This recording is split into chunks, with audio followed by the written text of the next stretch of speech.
नमस्कार मित्रांनो, मी आहे महेश आणि तुम्ही बघत आहात मास्टर महेश युट्यूब चॅनल. मित्रांनो, आपण आपल्या या मास्टर महेश युट्यूब चॅनलवर महाराष्ट्र स्टेट बोर्डाच्या इयत्ता 12वी कॉमर्स आणि आर्ट स्ट्रीमच्या विद्यार्थ्यांसाठी इकॉनॉमिक्स विषयाचे फ्री ऑनलाईन लेक्चर्स सुरू केले आहेत.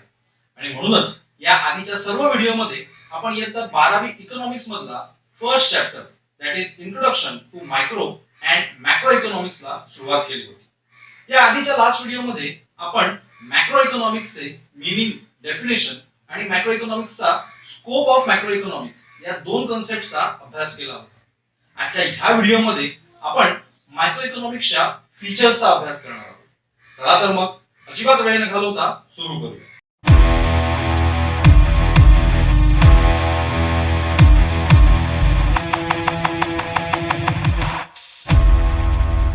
मास्टर महेश व्हिडिओ सगळ्यात आधी बघण्यासाठी चॅनलला सबस्क्राईब करा आणि व्हिडिओ लाईक करा. फ्रेंड्स, मॅक्रो इकॉनॉमिक्स ही इकॉनॉमिक्सची अशी एक ब्रांच आहे जिथे ऍग्रीगेट कन्सेप्टचा किंवा टोटल कन्सेप्टचा किंवा ग्रुप कन्सेप्टचा अभ्यास केला जातो. प्रोफेसर कार्ल शपिरो यांनी दिलेल्या डेफिनेशन नुसार macro economics deals with the functioning of the economy as whole. म्हणजेच मॅक्रो इकॉनॉमिक्स मध्ये कंप्लीट इकॉनॉमीच्या फंक्शनिंगचा म्हणजेच संपूर्ण अर्थव्यवस्थेच्या कामकाजाचा एकत्रितपणे विचार केला जातो. याच मॅक्रो इकॉनॉमिक्सला अजून चांगल्या प्रकारे समजून घेण्यासाठी आपण मॅक्रो इकॉनॉमिक्सचे काही फीचर्स आज बघणार आहोत. आता ज्या लोकांना फीचर्स म्हणजे काय ते माहित नाही त्यांच्यासाठी मी सांगू इच्छितो की कोणत्याही गोष्टीचे फीचर्स म्हणजे त्या गोष्टीची वैशिष्ट्य, त्या गोष्टीचे काही विशेष गुणधर्म जे त्या गोष्टीला इतर गोष्टींपेक्षा वेगळे ठरवतात. आणि म्हणूनच आता आपण बघणार आहोत मॅक्रो इकॉनॉमिक्सचे काही फीचर्स म्हणजेच मॅक्रो इकॉनॉमिक्सची काही अशी वैशिष्ट्य ज्यामुळे आपल्याला कळून येतं की मॅक्रो इकॉनॉमिक्स हा मायक्रो इकॉनॉमिक्स पेक्षा कशा प्रकारे वेगळा आहे.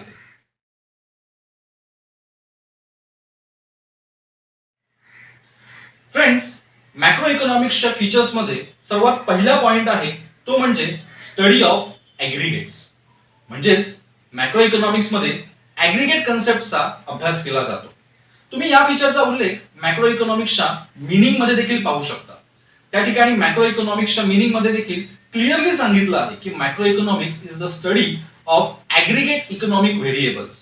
म्हणजेच जेवढे पण ऍग्रीगेट इकॉनॉमिक व्हेरिएबल्स आहेत त्या सर्वांचा अभ्यास हा मॅक्रो इकॉनॉमिक्स मध्ये केला जातो. आता ह्या ऍग्रीगेट इकॉनॉमिक व्हेरिएबल्स मध्ये काय काय येतं तर त्यामध्ये आपल्या देशाचं national income, aggregate demand, aggregate supply, national output या सगळ्या गोष्टी ज्यांचा संबंध हा देशाशी आहे किंवा आपल्या देशाच्या संपूर्ण इकॉनॉमीशी आहे. या सर्व ऍग्रीगेट नेचरच्या गोष्टी त्यांचा अभ्यास मॅक्रो इकॉनॉमिक्स मध्ये केला जातो. इथे मॅक्रो इकॉनॉमिक्स मध्ये आपण इंडिव्हिज्युअल कन्सेप्टचा अभ्यास अजिबात करत नाही. इथे आपण एका सिंगल पर्सनशी संबंधित अशा एखाद्या गोष्टीशी किंवा एखाद्या स्पेसिफिक इंडस्ट्रीशी संबंधित असलेल्या गोष्टीशी आपण त्या ठिकाणी स्टडी करत नाही. इथे फक्त आणि फक्त अशाच गोष्टींचा अभ्यास केला जातो ज्या ऍग्रीगेट नेचरच्या आहेत आणि ज्या संपूर्ण देशाशी किंवा देशाच्या संपूर्ण इकॉनॉमीशी रिलेटेड आहेत. आणि म्हणूनच पुस्तकामध्ये सांगितलं आहे की macro economics deals with the study of economy as whole. It is concern with the aggregate concept. म्हणजेच इकॉनॉमिक्सचा संबंध हा ऍग्रीगेट कन्सेप्ट सोबत असतो, such as national income, national output, national employment, general price level, business cycle etcetera. यानंतर macro इकॉनॉमिक्सच्या फीचर्सचा second point आहे तो म्हणजे इन्कम थिअरी. म्हणजेच मॅक्रो इकॉनॉमिक्सला इन्कम थिअरी म्हणून देखील ओळखलं जातं. बोर्ड एक्झाम मध्ये काही वेळेला तुम्हाला ऑब्जेक्टिव्ह टाइप प्रश्न विचारला जातो की macro economics is also non as dash theory. या ठिकाणी तुमचं आन्सर एकच असलं पाहिजे ते म्हणजे इट इज इन्कम थिअरी. आता आपण जाणून घेऊ की मॅक्रो इकॉनॉमिक्सला इन्कम थिअरी असं का म्हटलं जातं. फ्रेंड्स, इथे आपण एक सिंपल गोष्ट लक्षात घेतली पाहिजे की एखाद्या विषयामध्ये तुम्ही ज्या गोष्टीचा किंवा ज्या थिअरीचा अभ्यास करता त्याच थिअरीच्या नावावरून तो विषय ओळखला जाऊ शकतो. म्हणजे उदाहरण घ्यायचं झालं तर आपण मॅक्रो इकॉनॉमिक्सच्या फीचर्स मध्ये पाहिलं होतं की मायक्रो इकॉनॉमिक्सला प्राइस थिअरी म्हणून देखील ओळखलं जातं. आता हे असं का ओळखलं जातं तर मायक्रो इकॉनॉमिक्स मध्ये एखाद्या सिंगल वस्तूची प्राइस कशा प्रकारे डिटरमाइन केली जाते याचा अभ्यास केला जातो. आणि म्हणूनच तिथे मायक्रो इकॉनॉमिक्सला प्राइस थिअरी म्हणून ओळखलं जातं. सिमिलरली इथे मायक्रो इकॉनॉमिक्स मध्ये आपण नॅशनल इन्कमचा किंवा देशाच्या इन्कमचा अभ्यास करतो. म्हणजेच आपलं नॅशनल इन्कम कशामुळे वाढतं किंवा कशामुळे कमी होतं, त्यामध्ये चेंजेस काय येतात किंवा नॅशनल इन्कम वाढल्यामुळे किंवा कमी झाल्यामुळे आपल्या इकॉनॉमीवर काय परिणाम होतो, या अशा सर्व गोष्टी ज्या कुठेतरी नॅशनल इन्कमशी संबंधित आहेत त्यांचा अभ्यास आपण मॅक्रो इकॉनॉमिक्स मध्ये करतो. आणि म्हणूनच मॅक्रो इकॉनॉमिक्सला इन्कम थिअरी म्हणून ओळखलं जातं. आपल्या पुस्तकामध्ये सांगितलं आहे की macro economics studies the concept of national income, it's different elements, methods of measurements and social accounting. म्हणजेच मॅक्रो इकॉनॉमिक्स मध्ये नॅशनल इन्कमच्या वेगवेगळ्या एलिमेंटचा, मेथड्स ऑफ मेजरमेंटचा आणि सोशल अकाउंटिंगचा अभ्यास केला जातो. आता इथे नॅशनल इन्कमचे एलिमेंट्स म्हणजे असे फॅक्टर्स असतात जे नॅशनल इन्कमशी रिलेटेड आहेत. मेथड्स ऑफ मेजरमेंट म्हणजे नॅशनल इन्कम मेजर करण्याच्या ज्या वेगवेगळ्या पद्धती आहेत त्या पद्धती. आणि सोशल अकाउंटिंग म्हणजे आपल्या गव्हर्नमेंटचं जे काही एक्सपेंडिचर आहे, जे काही इन्कम आहे त्याला आपण सोशल अकाउंटिंग म्हणतो. अशा या सगळ्या गोष्टी ज्या नॅशनल इन्कमशी संबंधित आहेत त्यांचा अभ्यास आपण मॅक्रो इकॉनॉमिक्स मध्ये करतो. आणि म्हणूनच मॅक्रो इकॉनॉमिक्सला इन्कम थिअरी म्हणून ओळखलं जातं. यानंतर मॅक्रो इकॉनॉमिक्सच्या फीचर्सचा थर्ड पॉइंट आहे तो म्हणजे जनरल इक्विलिब्रियम अनालिसिस.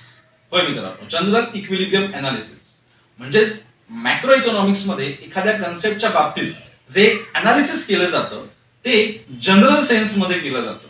ते कोणत्याही एका पर्टिक्युलर फॅक्टरला कन्सिडर करून केलं जात नाही. चला आपण एक काम करू, आपण ह्या कन्सेप्टला एका एक्झाम्पलच्या मदतीने समजून घेऊ. सपोज आपल्याला एखाद्या कंट्रीमध्ये मोबाईलची डिमांड किती आहे याचं अनालिसिस करायचं आहे. तर या ठिकाणी आपल्याला त्या सर्व फॅक्टर्सचा विचार करावा लागेल जे मोबाईलच्या डिमांडवर परिणाम करतात. त्यामध्ये मोबाईलची प्राइस किती आहे, त्या कंट्रीमध्ये राहणाऱ्या लोकांचं इन्कम किती आहे, त्या कंट्रीमध्ये गव्हर्नमेंटचे टॅक्सेस काय आहेत, किती आहेत जे त्या मोबाईलवर लागणार आहेत, त्या कंट्रीमध्ये लोकांची मोबाईलसाठीची चॉईस कशी आहे, म्हणजे लोकांना कोणत्या प्रकारचे कोणकोणते फीचर्स असलेले मोबाईल आवडतात वगैरे वगैरे. म्हणजे थोडक्यात सांगायला गेलं तर हे सगळे फॅक्टर्स मोबाईलची डिमांड डिटरमाइन करतात, मोबाईलच्या डिमांडवर परिणाम करतात. इन शॉर्ट हे सगळे फॅक्टर्स, ह्या सगळ्या फॅक्टर्समुळे मोबाईलची डिमांड वाढू पण शकते किंवा कमी देखील होऊ शकते. आता या ठिकाणी मॅक्रो इकॉनॉमिक्स काय करेल तर मित्रांनो, मायक्रो इकॉनॉमिक्स या ठिकाणी मोबाईलची डिमांड स्टडी करताना या सगळ्या फॅक्टर्सचा इक्वल इम्पॉर्टन्स देऊन त्यांचा अभ्यास करेल. म्हणजे त्यांना सगळ्यांना समान महत्व दिलं जाईल.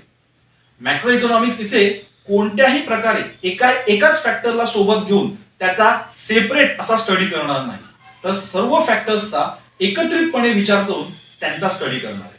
म्हणजेच सर्व फॅक्टर्सचं अनालिसिस हे जनरल लेवलला मॅक्रो इकॉनॉमिक्स मध्ये केलं जाईल. पण जर तुम्ही हेच एक्झाम्पल मायक्रो इकॉनॉमिक्सच्या पॉइंट ऑफ व्ह्यूने स्टडी करायला गेलात तर मायक्रो इकॉनॉमिक्स मध्ये मात्र या सगळ्या फॅक्टर्सचा एकत्रित विचार केला जाणार नाही. इथे या मायक्रो इकॉनॉमिक्स मध्ये सगळ्या फॅक्टर्स मधून कोणत्या तरी एकाच फॅक्टर्सला एकाच वेळेला बाजूला काढलं जाईल, त्याला सेपरेट केलं जाईल आणि त्याचा एकट्याचा विचार मायक्रो इकॉनॉमिक्स मध्ये केला जाईल. ज्यावेळी आपण त्या एकाच फॅक्टरचा विचार करत असू मायक्रो इकॉनॉमिक्स मध्ये त्यावेळेला बाकीचे फॅक्टर हे आपण कॉन्स्टंट आहेत असं मानू. म्हणजे मायक्रो इकॉनॉमिक्स मध्ये एका वेळेला एकाच फॅक्टरचा अभ्यास केला जाईल. आता हे असं का, तर त्याचं कारण सिंपल आहे मित्रांनो, की micro economics follows partial equilibrium. आणि पार्शल म्हणजे पार्ट, एखादा भाग. आणि म्हणूनच मॅक्रो इकॉनॉमिक्स मध्ये सर्व फॅक्टर्सला जनरल इम्पॉर्टन्स दिल्यामुळे, समान महत्व दिल्यामुळे आणि त्यांचा एकत्रित असा कंबाईन इफेक्ट काय असेल याचा अभ्यास केल्यामुळे जनरल इक्विलिब्रियम अनालिसिस हे मॅक्रो इकॉनॉमिक्सचे एक फीचर आहे. पुस्तकामध्ये आपल्याला सांगितलं आहे की macro economic deals with the behaviour of large aggregate and their functional relationship. म्हणजेच मॅक्रो इकॉनॉमिक्स मध्ये लार्ज ऍग्रीगेटचा, त्यांच्या व्हेरिएबल्सचा विचार केला जातो, त्यांच्यामध्ये होणाऱ्या चेंजेसचा अभ्यास केला जातो आणि सोबतच त्यांचं फंक्शनल रिलेशनशिप म्हणजेच ज्या फॅक्टर्समुळे त्यांच्यामध्ये हे चेंजेस होत आहेत अशा फॅक्टर्सचा पण अभ्यास मॅक्रो इकॉनॉमिक्स मध्ये केला जातो. General equilibrium deals with the behaviour of demand, supply and prices in the whole economy. म्हणजेच आपल्या संपूर्ण इकॉनॉमीमध्ये, आपल्या संपूर्ण देशामध्ये जी डिमांड आहे किंवा जो सप्लाय आहे त्याचं बिहेवियर, म्हणजे त्यांच्यामध्ये जे चेंजेस होत आहेत त्या सर्व चेंजेसचा अभ्यास इथे आपण मॅक्रो इकॉनॉमिक्स मध्ये करतो. थोडक्यात आपल्या संपूर्ण इकॉनॉमीवर डिमांड, सप्लाय, प्राइस यांना जनरल इम्पॉर्टन्स देऊन, त्या सगळ्यांना समान महत्व देऊन त्याच्यामुळे जो एकत्रित परिणाम होतो, जो कंबाईंड इफेक्ट होतो, त्याचा अभ्यास आपण मॅक्रो इकॉनॉमिक्स मध्ये करतो. आणि म्हणूनच जनरल इक्विलिब्रियम अनालिसिस हे मॅक्रो इकॉनॉमिक्सचं एक फीचर आहे. यानंतर मॅक्रो इकॉनॉमिक्सचे चौथे फीचर आहे ते म्हणजे इंटरडिपेंडन्स. मित्रांनो, इंटरडिपेंडन्स या शब्दाचा अर्थ होतो एकमेकावर अवलंबून असणे. मॅक्रो इकॉनॉमिक्सच्या फीचरमध्ये इंटरडिपेंडन्स म्हणजे मॅक्रो इकॉनॉमिक्स मध्ये आपण ज्या ज्या इकॉनॉमिक व्हेरिएबलला स्टडी करतो, ज्या ज्या फॅक्टर्सचा अभ्यास करतो, ते सगळे फॅक्टर्स किंवा व्हेरिएबल्स हे एकमेकावर अवलंबून आहेत, म्हणजेच ते एकमेकावर इंटरडिपेंडंट आहेत. फॉर एक्झाम्पल, जर आपण मायक्रो इकॉनॉमिक्स मध्ये पाहिलं तर तिथे ते जे सगळे फॅक्टर्स आहेत, ज्या फॅक्टर्सचा तिथे अभ्यास केला जातो मायक्रो इकॉनॉमिक्स मध्ये, ते एकमेकावर अवलंबून नसतात. म्हणजे अगदी उदाहरण सांगायचं झालं तर मायक्रो इकॉनॉमिक्स मध्ये कोणत्याही एका पर्सनच्या इन्कम मध्ये, कोणत्याही एका व्यक्तीच्या इन्कम मध्ये जर काही चेंज झाला तर त्याचा इफेक्ट हा संपूर्ण देशाच्या ऍग्रीगेट डिमांडवर होणार नाही. म्हणजेच मला हे सांगायचं आहे की मायक्रो इकॉनॉमिक्सचा अभ्यास हा इंटरडिपेंडंट नसतो, तो सेपरेट असतो. पण मॅक्रो इकॉनॉमिक्स मध्ये मात्र आपण जर नॅशनल इन्कम बद्दल बोलत असू तर त्यावेळेला त्याचा संबंध हा आपल्या देशातल्या टोटल प्रोडक्शन सोबत असतो. देशाच्या टोटल प्रोडक्शनचा संबंध हा टोटल इन्व्हेस्टमेंट सोबत असतो. आणि टोटल इन्व्हेस्टमेंट हे देशातल्या टोटल सेव्हिंग्जवर अवलंबून असतं. म्हणजेच इन शॉर्ट, मॅक्रो इकॉनॉमिक्स मध्ये ज्या ऍग्रीगेट इकॉनॉमिक फॅक्टर्सचा स्टडी केला जातो ते एकमेकावर अवलंबून असतात, त्यांचा एकमेकांशी संबंध असतो, म्हणजेच ते इंटरडिपेंडंट असतात. पुस्तकामध्ये सांगितलं आहे की macro analysis takes into account interdependence between aggregate economic variables such as income, output, employment, investment, price level etcetera. म्हणजेच मॅक्रो इकॉनॉमिक अनालिसिस मध्ये आपण ऍग्रीगेट व्हेरिएबल्स मध्ये जो इंटरडिपेंडन्स असतो त्याचा अभ्यास इथे मॅक्रो इकॉनॉमिक्स मध्ये करतो. पुस्तकामध्ये त्यांनी आपल्याला एक एक्झाम्पल दिलं आहे बघा. For example, changes in the level of investment will finally result into changes in the levels of income, levels of output, employment and eventually the level of economic growth. म्हणजेच ते म्हणतायत की आपल्या इकॉनॉमीमध्ये जर इन्व्हेस्टमेंट लेवलला कोणत्याही प्रकारचा चेंज झाला, म्हणजे जर आपल्या देशातली जी टोटल इन्व्हेस्टमेंट आहे ती एकतर कमी झाली किंवा जास्त झाली, तर त्याचा परिणाम हा पुढे जाऊन देशाच्या नॅशनल इन्कमवर होतो, देशाच्या टोटल आउटपुटवर होतो आणि टोटल एम्प्लॉयमेंटवर होतो. आणि अल्टिमेटली या सगळ्या गोष्टीमुळे आपल्या देशाची इकॉनॉमिक ग्रोथ तिच्यावर देखील ह्या सगळ्याचा परिणाम होतो. इन शॉर्ट, मॅक्रो इकॉनॉमिक्स मध्ये जे जे इकॉनॉमिक फॅक्टर्स स्टडी केले जातात ते सर्व एकमेकांशी कुठे ना कुठेतरी जोडलेले असतात. त्यांचा एकमेकांशी काही ना काहीतरी संबंध असतो आणि ते एकमेकावर अवलंबून असतात, म्हणजेच ते इंटरडिपेंडंट असतात. यानंतर मॅक्रो इकॉनॉमिक्सचे नेक्स्ट फीचर आहे ते म्हणजे लंपिंग मेथड. म्हणजे इकॉनॉमिक्स मध्ये ऍग्रीगेट कन्सेप्टचा किंवा ऍग्रीगेट फॅक्टर्सचा अभ्यास करायला जी पद्धत किंवा जी मेथड वापरली जाते त्या मेथडला आपण म्हणतो लंपिंग मेथड. मित्रांनो, लंपिंग हा शब्द लंप या शब्दावरून घेतलेला आहे. लंप या शब्दाचा अर्थ होतो एकूण किंवा एकत्रित. जर तुम्हाला आठवत असेल तर मायक्रो इकॉनॉमिक्स मध्ये आपण पाहिलं होतं की तिथे संपूर्ण इकॉनॉमीला स्मॉल पार्ट मध्ये डिव्हाइड करून त्या प्रत्येक पार्टचा इन डिटेल अभ्यास केला जातो आणि त्याला डिव्हाइड करण्यासाठी स्लायसिंग मेथडचा वापर केला जातो. पण इथे मॅक्रो इकॉनॉमिक्स मध्ये मात्र आपण कंप्लीट इकॉनॉमीचा एकत्रितपणे अभ्यास करतो. आपण संपूर्ण अर्थव्यवस्थेला, संपूर्ण इकॉनॉमीला लमसम फॉर्म मध्ये बघतो, एकत्रित फॉर्म मध्ये बघतो. आणि म्हणूनच मॅक्रो इकॉनॉमिक्स मध्ये आपण स्टडी करण्यासाठी जी मेथड वापरतो तिला लंपिंग मेथड असं म्हणतो.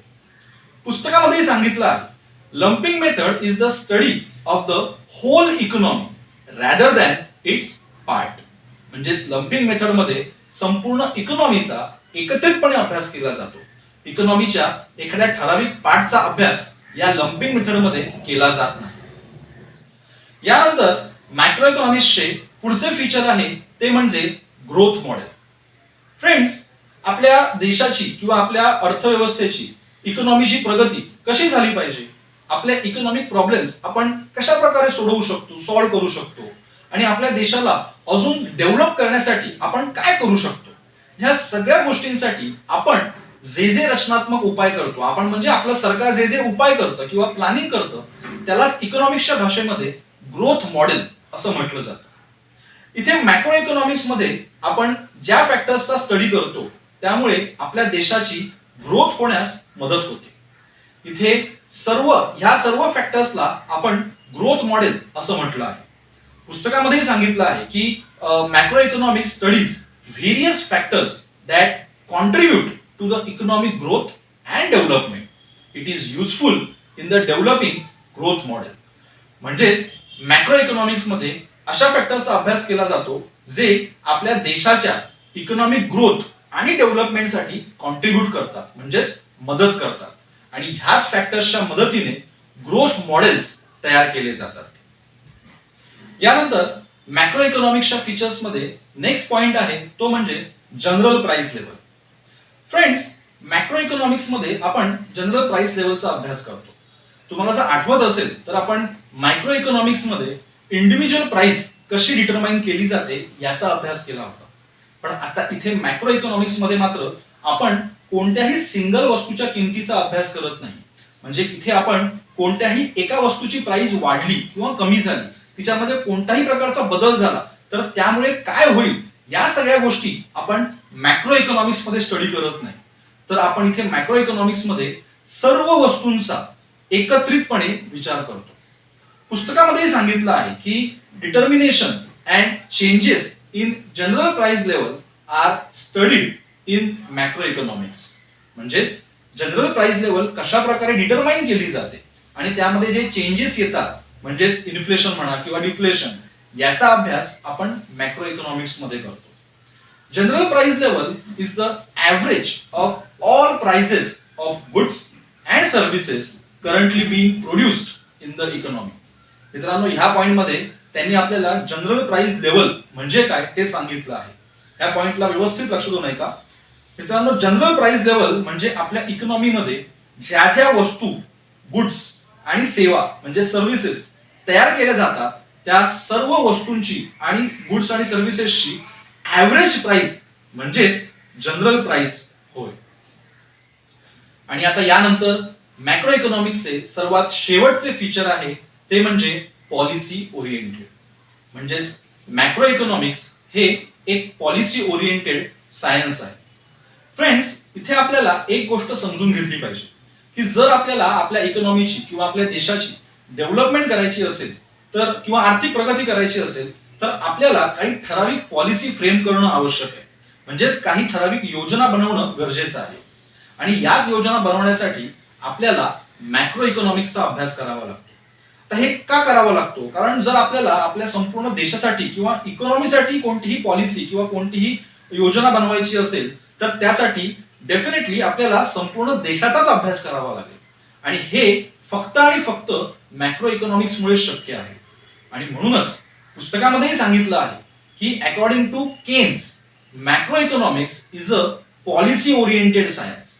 म्हणजेच मॅक्रो इकॉनॉमिक्स हे एक पॉलिसी ओरिएंटेड सायन्स आहे, एक शास्त्र आहे, एक विज्ञान आहे. आणि हे आपल्याला सांगितलं आहे प्रोफेसर केन्स यांनी.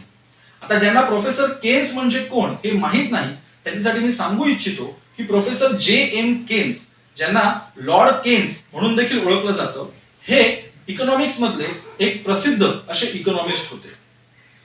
पुढे पुस्तकामध्ये सांगितलं आहे it suggest suitable economic policies to promote economic growth, generate employment, control of inflation and depression etcetera. म्हणजेच देशाची प्रगती घडवून आणण्यासाठी, एम्प्लॉयमेंट वाढवण्यासाठी, इन्फ्लेशन आणि डिफ्लेशन यांना कंट्रोलमध्ये ठेवण्यासाठी काय काय उपाययोजना करता येतील, कोणकोणत्या पॉलिसीज कशा प्रकारे बनवता येतील यासाठी मॅक्रो इकॉनॉमिक्सची मदत होते. आणि म्हणूनच पॉलिसी ओरिएंटेड असणं हे मॅक्रो इकॉनॉमिक्सचं एक फीचर आहे. तर मित्रांनो, हे होते आपल्या मॅक्रो इकॉनॉमिक्सचे 8 फीचर्स. हे सर्व 8ही फीचर्स लक्षात ठेवण्यासाठी तुम्ही एका कीवर्डचा उपयोग करू शकता आणि तो कीवर्ड आहे 3G स्लिप. म्हणजेच इथे G stands for general price level, again G stands for general equilibrium analysis, again G stands for growth model, S for study of aggregate, L for lumping method, I for interdependence, again I for income theory and P for policy oriented. या 3G slip यामध्ये तुम्हाला एक गोष्ट लक्षात ठेवायची आहे की या ठिकाणी 3G म्हणजे हा जो G आहे हे G लेटर 3 वेळा आहे, म्हणजे त्या ठिकाणी G वरून 3 पॉइंट्स आहेत आणि I जे लेटर आहे हे I लेटर 2 वेळा आहे, म्हणजे त्या ठिकाणी I ह्या लेटर वरून 2 पॉइंट्स आपल्याला स्टडी करायचे आहेत. सो फ्रेंड्स, जर तुम्हाला आजचा हा व्हिडिओ आवडला असेल तर जरूर आपल्या कमेंट बॉक्समध्ये सांगा. जर तुम्हाला आज शिकवलेल्या टॉपिक बद्दल काही डाऊट्स असतील तर ते देखील तुम्ही आपल्या कमेंट बॉक्समध्ये विचारू शकता.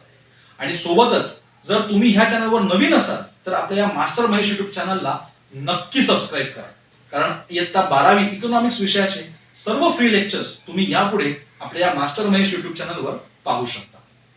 धन्यवाद.